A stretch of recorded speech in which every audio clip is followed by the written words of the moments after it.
যদি মনে করেন ইশরাক ভাইকে মনে করেন তার ক্ষমতা বুঝে দেয়, আইন আদালত ঠিক থাকে, তাহলে আমাকে কেন দিবে না? এই জন্যে আমাকে ঘোষণা করতে হবে আমি একদিনকের জন্য হলেও এমপি হব। কারণ তাকে যদি অবৈধ সরকারের টাইমে সে নির্বাচন করে তাকে যদি মনে করেন মেয়র পদ ফিরে দেওয়া হয়, তা আমাকে কেন দেবে না? এবারে ঈদের অবস্থা খুব একটা ভালো না। আপনারা সবাই জানেন আমার বাবা হসপিটাল, আর পাশাপাশি এর মধ্যেও ঈদের কিছু কাজ করেছি। ঈদের কিছু গান আসতেছে আমার এবার ঈদে, নাটক, ওয়েব সিরিজ সব করে মিলে ঈদে একটু কাজ কম, মন মানুষটা খুব একটা ভালো নেই। যে আমি হয়তো এই জায়গাতে আপনারা বলছেন যে এই জায়গাতে আপনি হলে যে তাকে প্রার্থীতে ফিরে দেওয়া হয়েছে, আমিও কিন্তু এই বিষয়ে কথাবার্তা বলেছি। আওয়ামী লীগের আমলে মেম্বার থেকে শুরু করে এমপি মন্ত্রী পর্যন্ত যে সমস্ত নির্বাচন হয়েছে, সম্পূর্ণ নির্বাচনই বলেছে কি অবৈধ নির্বাচন। সে আওয়ামী লীগের টাইমে দিলে অবৈধ নির্বাচন হয়ে থাকে, তাহলে ইশরাক ভাই তো সেই টাইমে নির্বাচন করেছে, সেই টাইমে মামলাটা করেছিলেন, সেই মামলার রায়টা কিন্তু একদিন দেশে পেয়েছেন আর কি, তাকে মেয়র পদ ফিরে দেওয়া হয়েছে। তাহলে অবৈধ নির্বাচনের টাইমে তাকে যদি প্রার্থী ফিরে দেওয়া হয়, তা আমি হিরো আলম সেই টাইমে তো নির্বাচন করেছিলাম, চারবার জাতীয় সংসদ নির্বাচন করেছিলাম, 2বার পাশও করেছি। আর আপনারা জানেন এই নির্বাচন করার পেছনে কতটা আমি মৃত্যুর ঝুঁকি নিয়েছি, কতটা মার খেয়েছি, কতটা লাঞ্ছিত হয়েছি। তাহলে ইশরাক ভাইকে যদি তার প্রার্থীটা অবৈধ সরকারের টাইমে যদি ফিরে দেওয়া হয় নির্বাচন করে, তাহলে আমাকে কেন ফিরে দেওয়া হবে না? এইটাই নিয়ে আমি কথাবার্তা বলেছি। এই কথা বলাতেই অনেক এলিট শ্রেণীর লোকেরা আমাকে নিয়ে উল্টো পাল্টা মন্তব্য করেছে। এটির মধ্যে সাবেক একজন সেনা সদস্য জাফর সরকার নামে সে মনে বলেছে যে হিরো আলম মনে করেন যে তার মনে করেন অনেক মাথার সমস্যা, পাগল, এবং আওয়ামী লীগের দালালও বলেছে আমাকে। আমি নাকি আওয়ামী লীগের দালাল, মূর্খ হলে দেওয়া হয়। আমাকে তারা এলিট শ্রেণীর লোকে মূর্খ বলেন, জাফর ভাই আপনি মূর্খ বলেছেন, আপনি সবচেয়ে বড় মূর্খ। এলিট শ্রেণীর লোকে যারা আমাকে মূর্খ বলেন না, আপনারা সবচেয়ে বড় মূর্খ। কারণ এই কারণে আমি মূর্খ বলতে উচিত কথা বলে পেছে পেছে কথা বলেন, যেন আপনারা সবচেয়ে বেশি বড় মূর্খ আপনারা। কারণ একটা কারণে আওয়ামী লীগের টাইমে তো নির্বাচন আপনারা অবৈধ ঘোষণা করেন, আপনারা সেই নির্বাচন বৈধটা ঘোষণা নিয়েছেন, তার শিক্ষিত আমি না আপনারা শিক্ষিত? এই কথা উত্তর দেবেন আপনারা। এই জন্যই বলেছে অনেকে, এবং বলেছে তুমি রুহুল কবির রিজভির বিরুদ্ধে সখন মামলা করেছো, ওটা বিএনপি লোক চুপ আছে থেকে বিএনপি ক্ষমতা আছে, তোমাকে মনে করেন এর খেসারত দিতে হবে।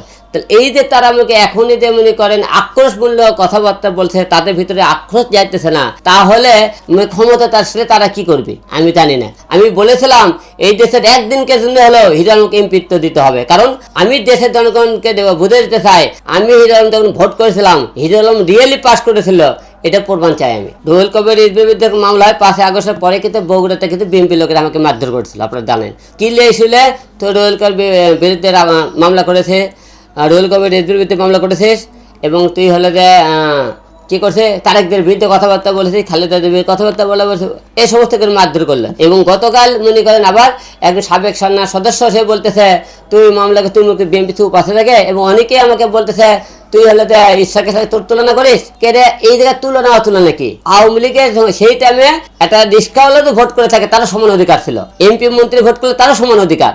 সেই টাইমে সেই ভোটগুলোতে মনে করেন গ্রহণযোগ্য হয়, তাহলে এখন গ্রহণযোগ্য হবে কেন? হিরো আলমের উপর হামলা করে একটা কারণে, হিরো আলম সত্যের পথে কথা বলে, সে যত বড়ই নেতা হোক। দেখুন আমার বার্তা তো মনে করেন আরাফাতের বিরুদ্ধে অবশ্যই থাকবে, কারণ সে তার লোকজন এবং তার আসলে মারধর করেছে, অবশ্যই তার প্রতি বার্তা থাকবে। এবং আমরা আইনের প্রতি শ্রদ্ধা রেখে, জনগণের প্রতি শ্রদ্ধা রেখে আমরা সামনে এইটা নিয়ে প্রতিবাদ করার চেষ্টা করব। আমরা অলরেডি প্রতিবাদ করতেছি, এবং আমাদের আদালতে যেহেতু আমাকে মামলাও চলতেছে, বাদ বাকিটা দেখি সামনে কি করে। না, আমি রাজনীতিতেই আসবো না, কোনো ব্যানারেও আসবো না, রাজনীতিই করবো না, কোনো নির্বাচনও করবো না, শুধু একবার হলে এমপি হতে চাই, এটা আমার স্বপ্ন। না, একদিনের মানে কি এই এখনকার সময়ে মনে করেন যতদিন পর্যন্ত নির্বাচন না আসে, যদি ইশরাক ভাইকে ক্ষমতা বুঝে দেয়, তাকে দেয়, সেই হিসেবে কথাবার্তা বলেছি আমি। এই মনে করি অবস্থায় তাকে দল দেয়, আমাকে একদিনের জন্য হলে এমপি পদ দেওয়া হয়, আমি আমার সম্মানটা ফিরে পেলাম। সবাই বলছে হিরো আলম হলে যে এমপি নির্বাচন, হিরো আলম ভোট দেয়নি, সে এমপি হওয়ার অযোগ্য, সেই যোগ্য লোকের দেখে তুমি আমি যোগ্য ছিলাম, একদিনকে জন্য এমপি হয়েছিল। সেই একদিনের কর্মদিবস আপনি কি করবেন? সেই কর্মদিবসে আপনাদেরকে সবার সাথে মনে করেন সাংবাদিক ভাইয়ের দেশে জনগণ হাই আলো সালাম দিয়ে দিন কাটে দেবো, সবাই তো সম্মানটা পেয়ে পেলাম। তো আপনারা কর্মীরা ভোট দিয়েছে, ভোটাররা তো অন্তত আমাদের ভোট দেওয়াটা সার্থক হয়েছে, তো হিরো আলম ভোট দিয়ে আমাদের এমপি পেয়েছে, আমরা তারা তো শান্তি পাবি, যারা আমাদের এত শ্রম করছে, লড়াই করেছে। যেহেতু আমি সাংস্কৃতিক জগতের লোক, অবশ্যই সাংস্কৃতিক পদে নেবো, তাকে যখন ডিসাইড করবি, তখন যারা আমাকে দিবে তাকে কোন পদে দেবে জানি না।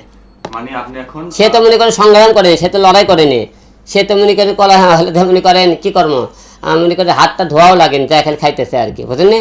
কয়দিন সংগ্রাম লড়াই কয়দিন মার খেয়েছে রাস্তায় ছিল, আমরা সংগ্রাম করেছি, লড়াই করেছি, মার খেয়েছি। 5ই আগস্টের দিনে সেই দিনও আমরা মনে করেন মার খেয়েছি, আগেও মনে করে দৌড়াদৌড়ি করছে।